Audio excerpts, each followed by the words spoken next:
Imagine करो 5,000 रुपये। जी हाँ, सिर्फ 5,000 रुपये। 1985 में इन 5,000 रुपये की क्या वैल्यू थी? एक मिडिल क्लास फैमिली का एक महीने का खर्चा या एक सामान स्कूटर का डाउन पेमेंट। बट इन्हीं 5,000 रुपये को एक शख्स ने कन्वर्ट कर दिया 40,000 करोड़ रुपए में। जी हाँ, 40,000 रुपये नहीं, 40,000 करोड़ रुपए। क्या आप इमेजिन कर सकते हैं 40,000 करोड़ से क्या हो सकता है? 40,000 करोड़ रुपयों से आप दुनिया के हर वो ऐशो आराम प्राप्त कर सकते हैं जो आप इमेजिन कर सकते हैं। ये कहानी है इंडिया के Warren Buffett, the big bull, Rakesh Jhunjhunwala की। कैसे वो मुंबई के एक सामान्य घर से 5,000 रुपये लेकर निकले थे और स्टॉक मार्केट में उन्होंने इन 5,000 रुपये को कन्वर्ट कर दिया 40,000 करोड़ रुपये। बट ये कहानी केवल पैसों की नहीं है, ये कहानी है उस बिलीफ की, उस पेशेंस की और मोस्ट इम्पॉर्टेंटली उस कन्विक्शन की जिसने मिस्टर झुनझुनवाला को मदद किया इन 5,000 रुपये को 40,000 करोड़ रुपए बनाने में। तो आइए बात करते हैं इंडिया के the big bull Rakesh Jhunjhunwala के बारे में। चलिए शुरू करते हैं। राकेश झुनझुनवाला का जन्म 5 जुलाई 1960 को मुंबई के एक सामान्य घर में हुआ था। बचपन से ही उन्हें नंबर से प्यार था, बट असली मैजिक तो तब शुरू हुआ जब एक दिन राकेश ने उनके पापा को अपने कुछ दोस्तों से स्टॉक मार्केट के रिलेटेड कुछ बात करते हुए सुना।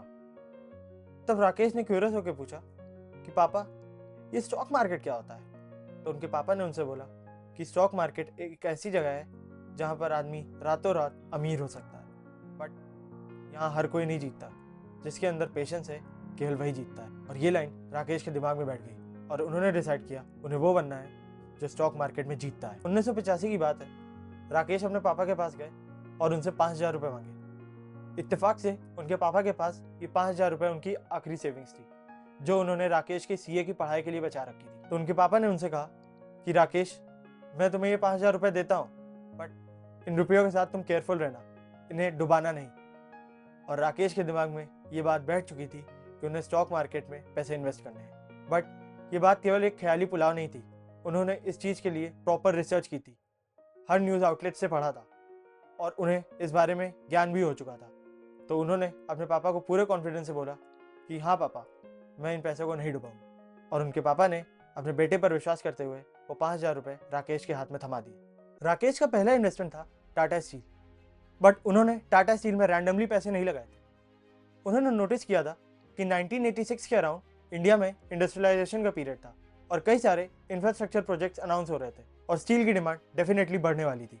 तो उन्होंने अपने पापा से मिले हुए 5,000 रुपये टाटा स्टील में इन्वेस्ट किए at the price of 43 rupees. And guess what, उनका रिसर्च बिल्कुल सही था। अगले 3 महीने में टाटा स्टील 43 से 143 पर पहुंच गया। 260% का रिटर्न, 260%, दैट इज 3 महीने में उनका इन्वेस्टेड अमाउंट नियरली 3 टाइम्स हो गया था। तो उन्होंने जो 5,000 रुपये इन्वेस्ट किए थे उसकी अब वैल्यू हो गई थी 16,500 रुपये। और यहाँ पर आता है स्टॉक मार्केट का पहला लेसन, पेशेंस और कन्विक्शन। राकेश ने जब 43 रुपीज़ पर टाटा स्टील के शेयर खरीदे थे तो वो थोड़े ही दिनों में 43 से उठकर 60 रुपये के हो गए थे। तो सबने राकेश को बोला कि अब प्रॉफिट बुक कर लो और ये इनफ है, क्योंकि अब उन्हें लग रहा था कि टाटा स्टील का प्राइस अब और नहीं बढ़ेगा। बट राकेश ने होल्ड किया क्योंकि उन्हें अपने एनालिसिस पर पूरा भरोसा था और वो मार्केट में डिमांड भी देख रहे थे। And as a result of conviction and patience वो 43 का स्टॉक 143 पर पहुंच गया। और जिन लोगों ने 60 रुपये पे बुक कर लिया था उनका प्रॉफिट करीबन 33% ही रहा, जबकि राकेश को मिला 230%। ये होता है कन्विक्शन और पेशेंस का गेम। उन्हें टाटा स्टील पर कन्विक्शन इसलिए था क्योंकि उनका रिसर्च प्रॉपर था और पेशेंस ने उन्हें हेल्प की टाटा स्टील को होल्ड करने की। और यही डिफरेंस होता है एक एवरेज इन्वेस्टर और एक ग्रेट इन्वेस्टर। और राकेश झुनझुनवाला एक ग्रेट इन्वेस्टर थे। तो उनकी ये एक इन्वेस्टमेंट स्टोरी सुन के तुम्हें लग रहा होगा कि शायद राकेश झुनझुनवाला लकी थे, क्योंकि जिस समय उन्होंने इन्वेस्ट करने का सोचा उस समय इंडिया में इंडस्ट्रियलाइजेशन का पीरियड शुरू हो रहा था। बट ऐसा नहीं था। Rakesh Jhunjhunwala was not only lucky but he was a clear champion. He had the mindset of a great investor.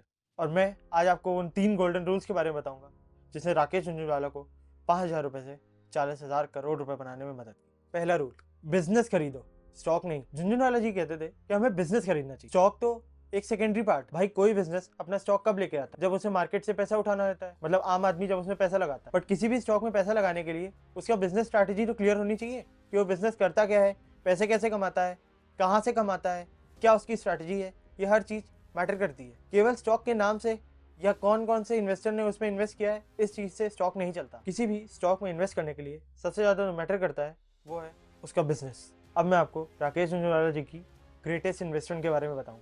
उन्होंने 2002-2003 के करीब टाइटन में इन्वेस्ट किया था at a price of just ₹3 पर शेयर, और लोगों ने कहा कि राकेश जी पागल हो गए, एक वॉच कंपनी में कौन इन्वेस्ट करता है।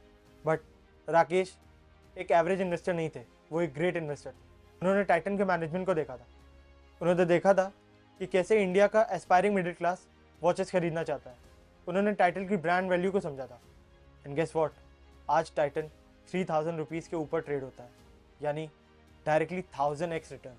तो सोचो, अगर 1 करोड़ रुपए भी किसी एवरेज इन्वेस्टर ने 2003 में लगाए होते तो आज उसके पास 1000 करोड़ रुपए होते। Second rule, patience is your super power. Rakesh ji का फेमस कोट है, time is your friend but impulse is your enemy. Rakesh ji ने अपने जो फेमस इन्वेस्टमेंट थे उसको करीबन 10, 15, 20 साल तक होल्ड किया।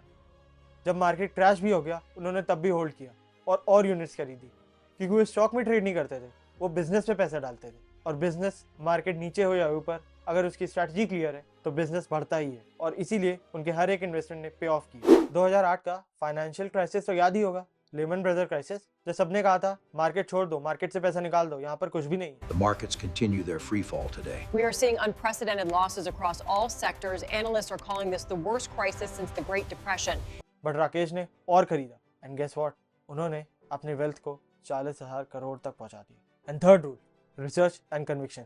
इसके बारे में मैंने आपको पहले ही बताया। राकेश दिन में 10 से 12 घंटे केवल रिसर्च में बिताते थे। वो एनुअल रिपोर्ट्स पढ़ते थे, मैनेजमेंट से मिलते थे, इंडस्ट्री स्टैंडर्ड्स को समझते थे, और जब उन्हें किसी बिजनेस पर कन्विक्शन हो जाता था तो वो उस पर बिग बेट लेते थे, हाफ हार्टेडली नहीं, फुल कन्विक्शन के साथ।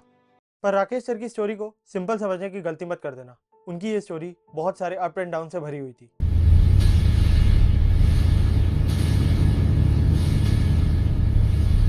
1992 का हर्षद मेहता स्कैम याद है? उनका पोर्टफोलियो 50% डाउन चला गया था। 2000 के .com बबल में भी उन्हें काफी नुकसान सहना पड़ा था। एंड द मोस्ट फेमस 2008 का फाइनेंशियल क्राइसिस में उनके बिलियंस वाइप आउट हो गए। और अभी रिसेंट की बात करूं तो 2020 के कोविड क्रैश में निफ्टी 7,500 पर आ गया था। आज निफ्टी जो 26,000 के करीब ट्रेड करता है वो 7,500 पर आ गया। एवरेज इन्वेस्टर्स ने अपना पैसा निकाल लिया, बट राकेश ने कहा कि ये बाइंग अपॉर्चुनिटी है, और उन्होंने और खरीदा, और वो बिल्कुल सही थे। आज देखिए निफ्टी 7,500 से करीबन 3.5 गुना हो। राकेश जी ने कभी हार नहीं मानी। उनकी फिलॉसफी थी कि markets will fluctuate, that's it's nature, but good businesses will always come back stronger. और इसी फिलॉसफी ने उन्हें कहां से कहां लाकर रख दिया। राकेश झुंझुनवाला जी कहते थे कि मैं इंडिया की ग्रोथ स्टोरी में बिलीव करता हूँ, जब तक इंडिया ग्रो करेगा मैं ग्रो करूंगा। और उन्होंने केवल पैसे ही नहीं कमाए, उन्होंने अपने पैसों से हॉस्पिटल्स को फंड किया, बहुत सारे बच्चों की एजुकेशन को फंड किया, और आकाशा एयरलाइंस में भी इन्वेस्ट किया to support the Indian aviation industry. ये सिर्फ पैसा कमाना नहीं था, उन्होंने इंडिया की ग्रोथ स्टोरी में री इन्वेस्ट किया ताकि वो अपना देश बढ़ते हुए देख सके। तो राकेश जी की स्टोरी से हमें 5 इन्वेस्टिंग लेसन्स मिलते हैं। पहला, तुम्हें स्टार्ट करने के लिए करोड़ों की ज़रूरत नहीं है। अगर तुम्हारे पास 5,000 रुपये या 500,000 रुपये भी हैं तब भी तुम स्टार्ट कर सकते हो, बट स्टार्ट करो। स्टार्ट करना इज़ द मोस्ट इंपॉर्टेंट। दूसरी, रिसर्च इज नॉन नेगोशिएबल। अगर तुम रैंडमली किसी भी स्टॉक में पैसा लगा देते हो तो आई एम सॉरी, तुम ज़्यादा रुपए नहीं कमा पाओ, क्योंकि तुम्हें समझना पड़ेगा कि तुम किस स्टॉक में क्यों पैसा लगा रहे हो, उस स्टॉक के पीछे का बिजनेस क्या है, वो कैसे पैसा कमाता है, उसकी स्ट्रैटेजी क्या है, उसकी मैनेजमेंट कैसा है, वो किस इंडस्ट्री में काम करता है। ये हर चीज़ तुम्हें जाननी पड़ेगी। तुम्हें घंटों बिताने पड़ेंगे उसके एनुअल रिपोर्ट पढ़ने के, to understand what does the business actually do. Lesson number 3, patience रखो। मार्केट के अप्स एंड डाउन से डरो नहीं। जैसा कि राकेश जी ने कहा, मार्केट का नेचर ही वैसा है, बट हमें लॉन्ग टर्म में सोचना है, और लॉन्ग टर्म में पैसा बनता ही है। लेकिन जब मार्केट गिरा हो तो हमें पैसे बाहर नहीं निकालने, बल्कि और इन्वेस्ट करना है। चौथा lesson, conviction is the most important. अगर तुम्हें किसी स्टॉक के बिजनेस पर कन्विक्शन है कि लॉन्ग टर्म में अच्छा कर सकता है, बट शॉर्ट टर्म में उस स्टॉक में नॉइज है, नॉइज यानी किसी भी वजह से उसका स्टॉक का प्राइस गिरा हुआ है, तो तुम उसे इग्नोर करो, क्योंकि तुम्हें उसके बिजनेस से लेना देना है, ना कि स्टॉक प्राइस से। अगर उसका बिजनेस सही है तो इवेंचुअली वो बढ़ेगा ही, तो तुम उसमें इन्वेस्ट करो with full conviction. And lesson number 5, अपने देश की ग्रोथ स्टोरी में बिलीव करो। Believe in the growth story of India. जब तक इंडिया ग्रो करेगा तुम भी ग्रो करो, और अगर इंडिया ग्रो करना छोड़ देगा तो तुम भी ग्रो नहीं कर पाओगे। राकेश झुंझुनवाला जी हमें अगस्त 2022 में छोड़कर चले गए, बट द लेगेसी रिमेन्स। कैसे एक 25 साल के लड़के ने 5,000 रुपए से 40,000 करोड़ रुपए का एम्पायर खड़ा कर। ये कहानी थी ड्रीम्स की, पैशन की, कन्विक्शन की और पेशेंस की। अगर तुम सपना नहीं देखोगे तो उसे पूरा कैसे करोगे? और सपना हमेशा खुली आंखों से देखा जाता है, बंद आंखों से केवल ख्वाब देखे जाते हैं। तो कमेंट से बताओ तुम्हारा सफर कब शुरू हो रहा है, और अगर ये वीडियो अच्छा लगा तो लाइक शेयर सब्सक्राइब का काम तुम्हारा।